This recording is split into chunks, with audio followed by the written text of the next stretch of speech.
¿sí? Como comenté, al contrario, muy poco, reformas tibias y en todo caso, situaciones donde vamos para atrás.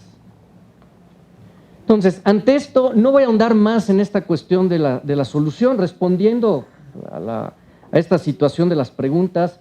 Claramente hace falta una reforma integral, ¿sí? Que resuelva los temas de cobertura, los temas de desigualdad, de baja contribución, ¿sí? Que no se piense únicamente que la seguridad social resolverá todo, ¿sí? Que involucre los sistemas, un sistema multipilar, o como alguna vez planteamos aquí en un foro similar, algo como el modelo capuchino holandés, ¿sí? Donde una parte es la sociedad, digamos, una parte es la seguridad social, otra parte son las empresas a través de los esquemas privados y otra parte es el ahorro voluntario, ¿no? Como comentaban, 1% es ahorrar muy poco o es casi ahorrar nada. ¿Hay esperanza? Sí, sí hay esperanza. Creemos también en nuestras instituciones, en que la sociedad vea este problema, ya interiorizarlo, hablar de él es un avance, pero caray, no podemos seguir únicamente debatiendo, únicamente preocupándonos, hay que actuar. Lo que vengo a presentar aquí es un sistema complementario, es un sistema producto de una investigación de más de 10 años, de ver qué están haciendo en otros lados, de ver qué es lo que permite hoy la tecnología, que se basa en ideas académicas de economía del comportamiento, etcétera.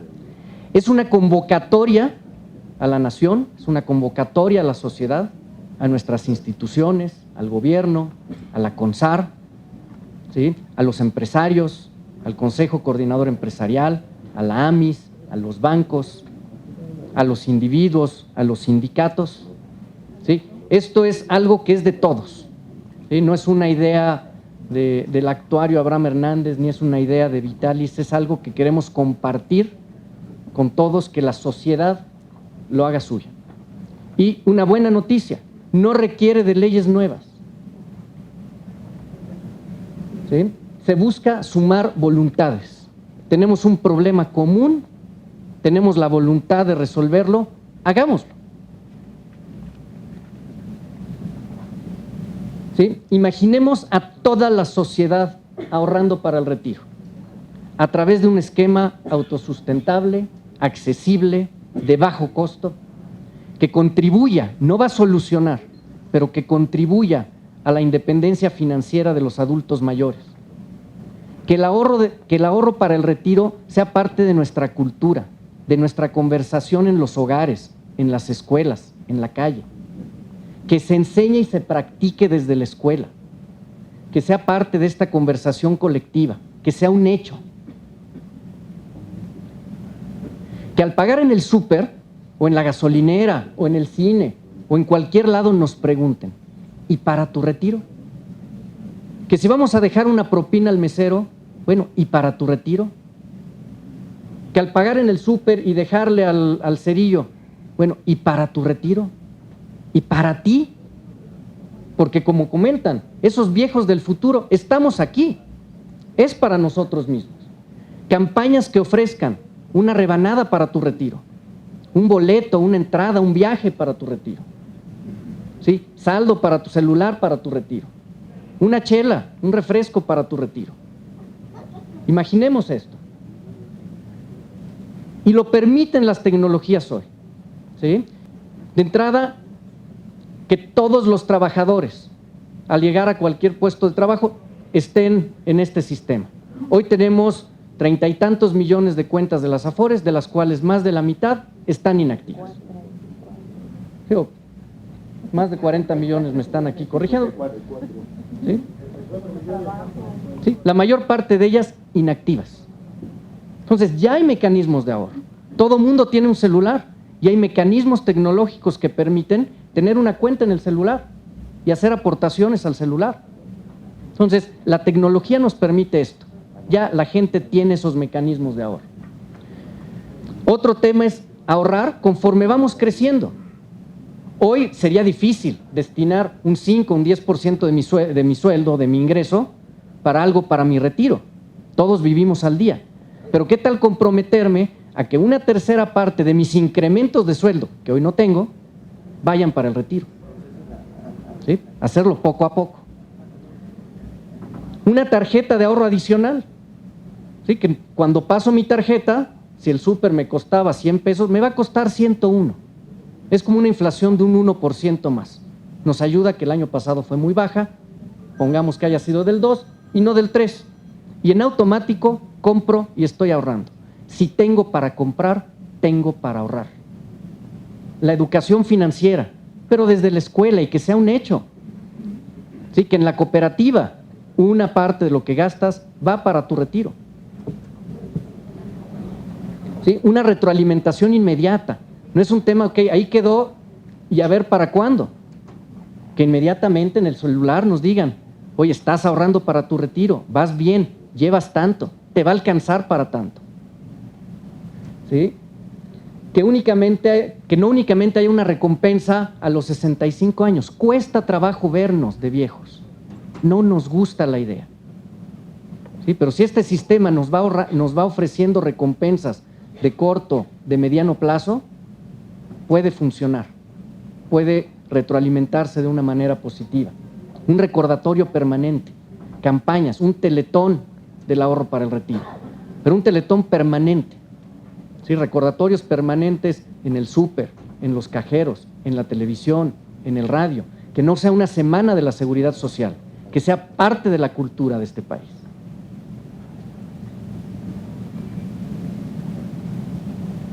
¿Sí? ¿Qué se necesita? Cosas que ya hay. No se necesitan nuevas leyes. Vehículos de captación, están las Afores, están los celulares, están los seguros. La tecnología permite esta retroalimentación inmediata, permite que en el súper con un numerito lo pongo y ¡pum! Tengo ya mi saldo acreditado. Lograr una masa crítica. No es algo que una empresa puede empezar e ir poco a poquito afiliando a 10, a 100. Es empezar con millones. ¿Sí? Permear la cultura, ¿sí? Y permear la confianza de los participantes, ¿sí? A través de un esquema que sea de todos, ¿sí? Un esquema que no sea un negocio de unos cuantos, que no sea para beneficio de unos cuantos, ¿sí? Que sea de la sociedad. Entonces, no necesitamos más que la voluntad. Realmente los invito, señores senadores, a Carlos Ramírez, que estuvo ayer, de la CONSAR, a Mario Vela, de AMIS, ¿sí? Al actuario Castañón, mi colega del Consejo Coordinador Empresarial, a mis colegas actuarios aquí presentes, a que sumemos esfuerzos, ¿sí? Hagamos esto parte de nuestra cultura. Muchas gracias.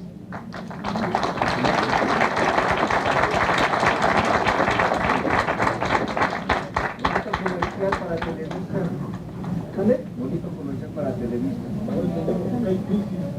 Ojalá nos ayude también y compre, creo que.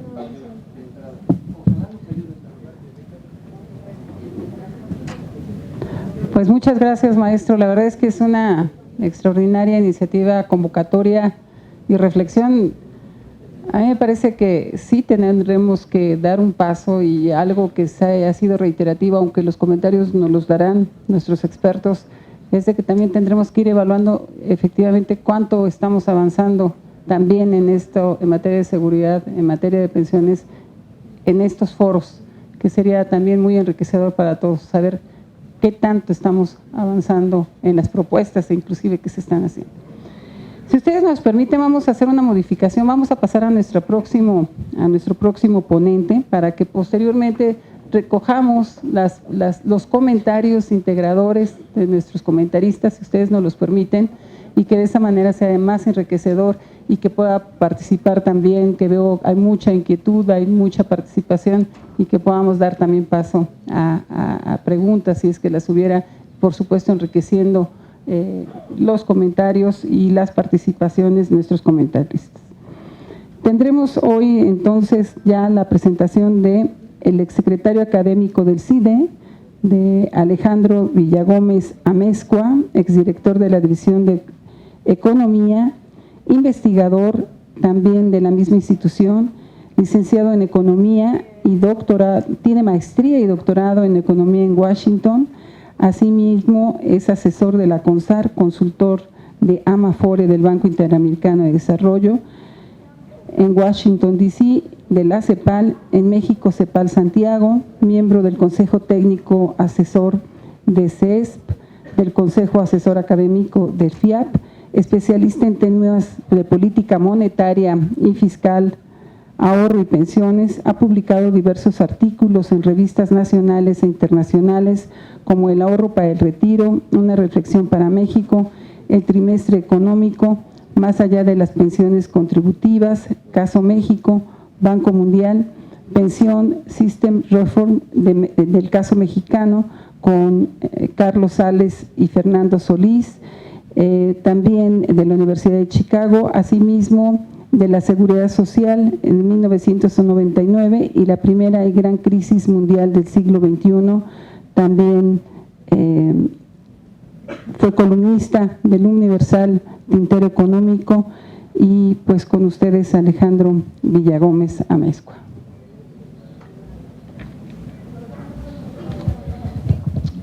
Buenas tardes, buenos días, buenas tardes. Gracias a la Comisión del Senado por invitarme nuevamente a este evento, que yo creo que es muy importante, y también dar las gracias a los senadores presentes y a los colegas panelistas.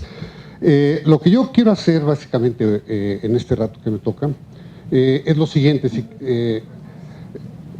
Efectivamente nos mandaron las preguntas, un poco la guía, pero un poco adhiriéndome a la visión de los dos anteriores exponentes. Yo creo que la parte de pensiones tenemos que verla en el integral.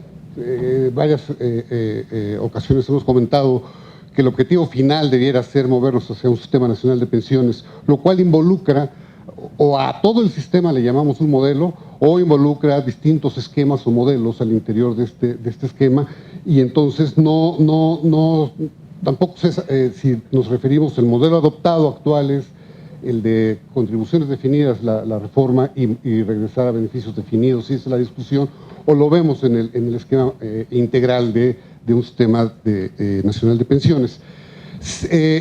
Y esto es importante porque en realidad cuando hablamos de pensiones en México hablamos de un desastre. Si pasamos a la primera diapositiva, ¿sí? Es un desastre porque es un sistema altamente fragmentado. Lo que yo voy a hacer es, cuando hablo de un sistema nacional de pensiones, lo estoy englobando en un esquema de visualización que ha planteado desde hace tiempo en distintos foros internacionales, el Banco Mundial, etcétera, que le llaman sistema multipilar. Tiene varios componentes, ¿sí? Y este sistema multipilar al que estoy haciendo referencia, ¿sí? Partimos, por ejemplo, el pilar 0, que es un pilar no contributivo, donde están una serie de beneficios y apoyos solidarios, por ejemplo, en el caso de México, el 65 y más. O nos movemos al pilar 1, donde están lo que llamamos programas de beneficios definidos y de reparto. O nos movemos al pilar número 2, donde están los programas de contribución definida. Son distintos modelos y todos tienen una serie de problemas, ¿sí? Y todos son, hay que atacarlos de distinta manera, pero tratando de verlos en un sistema integrador. Ese es el gran problema que existe en nuestro país, que no está integrado este sistema. Cada pedacito tiene un montón de programas, y ahorita los vamos a mencionar, ¿sí? No están integrados entre ellos, hay duplicidades, hay ineficiencias, y además no está cumpliendo con la función principal del sistema, que es de un sistema de pensiones, ¿sí? Que es tener una cobertura y que, si no del 100%, por lo menos que tienda al 100% de la población, con una pensión digna, vamos a llamarle, independientemente de lo que cada quien definamos como digno, ¿sí? Y eso no existe en nuestro país. Pasamos a la siguiente. Lo que tenemos en nuestro país es un sistema altamente fragmentado. Un montón de programas de pensiones que ya han hecho aquí mención de esos programas, ¿sí? No responden muchos de ellos, si no es que la mayoría de ellos, a una política social integrada en el tiempo, sino que fueron resultados coyunturales, decisiones políticas, con sindicatos, con dependencias públicas, etcétera, y que se fueron adhiriendo, agregando a este esquema de pensiones, ¿sí? Y han sido respuestas aisladas a este tipo de problemas, de problemática política. Si pasamos a la siguiente, Esto, por ejemplo, en el 2012, aquí trato de... esto lo presenta en parte la Auditoría Superior de la Federación, que hace un reporte bastante completo, año tras año, ¿sí? Y le agrego distintos programas. Si ven, por ejemplo, el Pilar Cero, todos los programas que... Bueno, los voy mencionando en un momento más. Vean los listados que tienen los distintos pilares. Todos pensamos que cuando hablamos de pensiones hablamos solamente del sistema de Afores o... no, hay una cantidad impresionante de programas. Si pasamos a la siguiente, ¿quién mueve este aparato? El primer gran problema del sistema de pensiones es que, a pesar de que tenemos muchos programas, la cobertura es parcial, bastante baja, comparada incluso con países similares a los nuestros. Tendemos a compararnos con los países europeos, de la OECD, etcétera. No, vayamos con los países latinoamericanos, vayamos con pares nuestros. Aún comparados con ellos, nuestra cobertura es muy baja. En el caso, por ejemplo, sí, de los trabajadores activos, es decir, los que están actualmente trabajando, contribuyendo, ¿sí? Esto no llega ni al 50%. En el caso de los pensionados, ¿sí? Es mayor, un poco mayor, pero ahí hay una parte que hay que discutirla con más detenimiento, que es la parte verde, ¿sí? Obviamente, cuando se expandió el programa 65 y más a partir del 2012, hay una incorporación fuerte, ¿sí? En el Pilar Cero. Pero de los pilares, de la gente que está recibiendo pensión porque estuvo en algún sistema de pensiones durante su vida activa, es una porción muy baja de la población de 65 años y más. Entonces tenemos una pésima cobertura y una cantidad impresionante de programas. Si pasamos a la siguiente, ¿sí? En el Pilar Cero, nada más para mencionarles, el programa más conocido es el 65 y más, que se amplió y que se está tratando de utilizar como base para el sistema de pensión universal, que yo creo que es incorrecto hacerlo de esa forma, pero es otra discusión. Pero no es el único.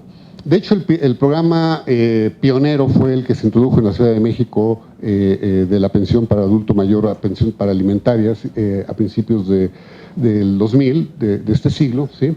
Y que después fue imitado por por varios estados de la República. Entonces ahora tenemos ahí un montón de programas chiquitos en cada estado de la República, el programa del DF, el 65 y más algunos apoyos adicionales de algunos programas de Sedesol que están otorgando. Entonces, vean que hay muchos programas en el Pilar Cero. Si pasamos a la siguiente, sí, pasamos a la que sigue. También otra más, vamos a ahorrar para el tiempo. El Pilar 1, este pilar fue el original, ¿sí? Cuando se crea el programa del Seguro Social del IMSS y luego el del ISSSTE, fue bajo un esquema de reparto y de contribución definida que básicamente significa que yo estoy contribuyendo, cuando soy trabajador activo, se va a un fondo común y con ese fondo se le está pagando a los trabajadores que empiezan a jubilarse, que empiezan a pensionarse. Esto no había problema cuando se creó en los años 40, ¿sí? Pero conforme cambia la estructura demográfica de la población y hay menos trabajadores activos y más trabajadores que se van pensionando, si no se modifican otras cosas, es donde se generaron, ¿sí?, todas las distorsiones financieras, actuariales, porque entonces ya no puedo yo estar pagando las pensiones de más trabajadores con la misma cantidad con la que estoy aportando. Por eso es parte, no es la única razón, es parte por lo cual se empezaron a hacer este tipo de reformas, no solo en México, sino en otros países del mundo. Y entonces el Pilar 1 de este definido tiene beneficios definidos, tiene a los trabajadores que nos mantenemos en la fase de transición, como, tanto del IMSS como del ISSSTE, ¿sí? Pero también hay una gran cantidad de programas de beneficios definidos porque cada estado de la República, sus trabajadores públicos tienen su programa, incluso municipios tienen sus programas de pensiones, ¿sí? Las universidades, prácticamente la mayoría son de beneficio definido, y hay una gran cantidad de programas también que son complementos a los programas originales. Buena parte de las dependencias públicas, organismos descentralizados, etcétera, tienen programas complementarios al programa del IMSS o al programa del ISSSTE, y que son de beneficio definido la mayoría, y que vienen a conformar toda esta parte de programas de enorme cantidad de programas. Pasamos a la siguiente, pasamos de nuevo a la que sigue. Vamos de nuevo. Otra. Estoy obviándome. Esto es parte de un estudio que al final les puedo decir, lo pueden consultar con más detalle. El Pilar 2 es todos los programas que se reformaron. El más conocido es el del IMSS, que se reformó en 95, inició en 97, y que nos vamos a las contribuciones definidas, cada quien con su cuenta individual, ¿sí? No es el único programa de este tipo. En 2007 se reformó ISSSTE.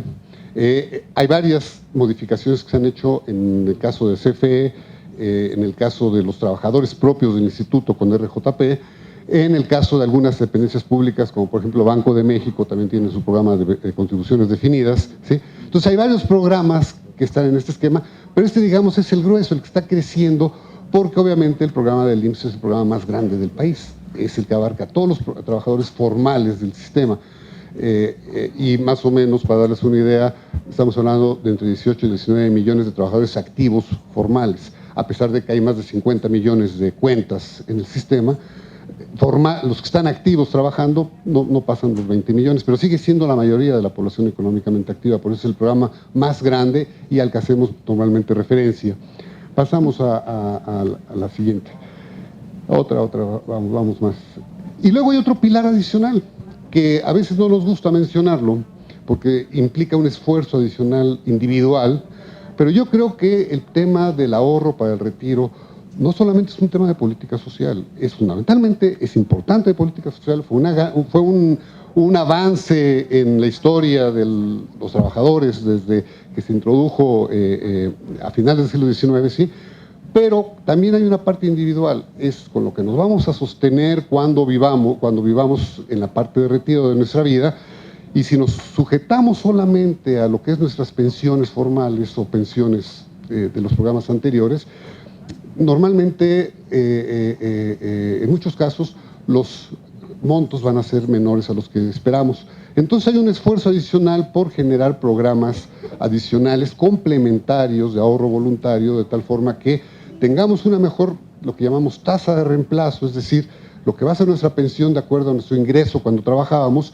y que tengamos un mejor nivel de bienestar. Así de sencillo, básicamente, esa es una parte complementaria. Entonces, es el paquete completo de lo que estamos hablando. No estamos hablando solamente de o es puro ahorro voluntario o es un programa privado. De hecho, en el Pilar 3 también entra la parte, ciertos programas privados. No estoy hablando de privatizar los públicos, sino que hay trabajadores, ¿sí?, que adicionalmente pueden ser o independientes y nunca se afiliaron a un sistema público de seguridad social, pero quieren tener un programa de pensiones que cuando se retiren, entonces recurren al mercado privado para comprar distintos instrumentos que pueden servir para ese fin, o hay empresas que como programas adicionales complementarios, como prestaciones, otorgan lo que se llaman programas ocupacionales, que son programas privados, ¿sí?, que son parte de los arreglos contractuales. Finalmente, lo que nos están permitiendo es tener un paquete mucho mayor para el momento en que nos retiramos.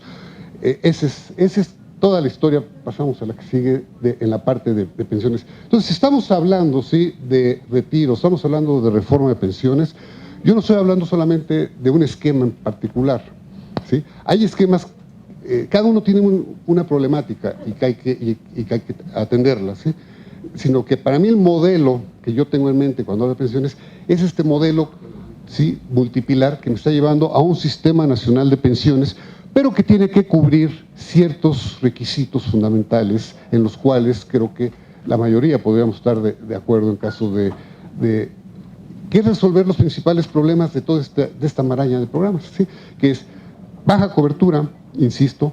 Buena parte de los mexicanos no están cubiertos por un sistema. Y es más, el asunto puede ser peor. Hace rato alguien mencionaba, yo puedo estar incluido en un programa de contribuciones, un programa público, pero si no reúno los requisitos, ¿sí?, de este programa, no voy a tener derecho de todos modos a pensión, ¿sí? Si es en caso de una contribución definida, pues sí puedo retirar mis aportaciones. Si es uno de beneficios definidos, ni siquiera eso voy a poder retirar, ¿sí? Entonces, un indicador de la gente que ahorita está afiliada contribuyendo, ni siquiera es un indicador exacto de los que van a tener pensión en el futuro. Puede ser que muchos no tengan esta pensión, ¿sí? Entonces está la fragmentación y la mala articulación de estos pilares. Si hablamos de un sistema tiene que estar articulado. El pilar 1 con el 2, con el 3, con el 4, de tal forma que se complementen ¿sí? Y no generen ineficiencias, dispendio de recursos, ¿sí? Ineficiencias en general, distorsiones en distintos ámbitos.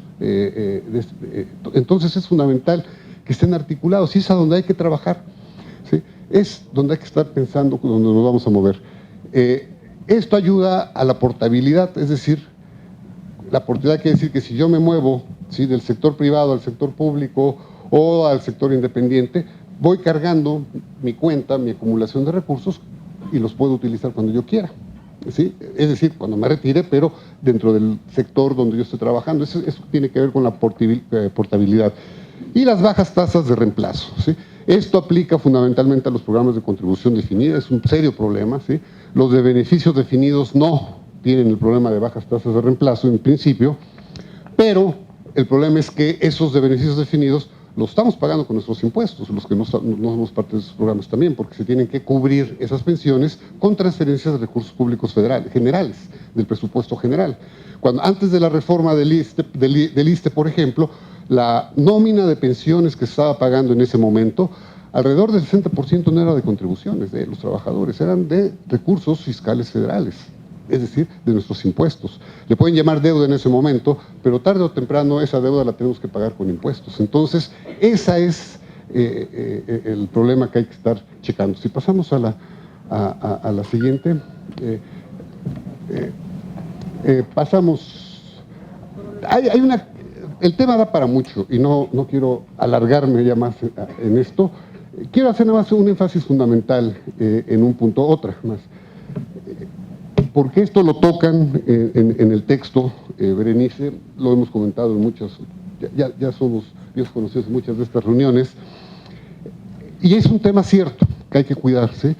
El problema solidario en el sistema de pensiones, ¿sí?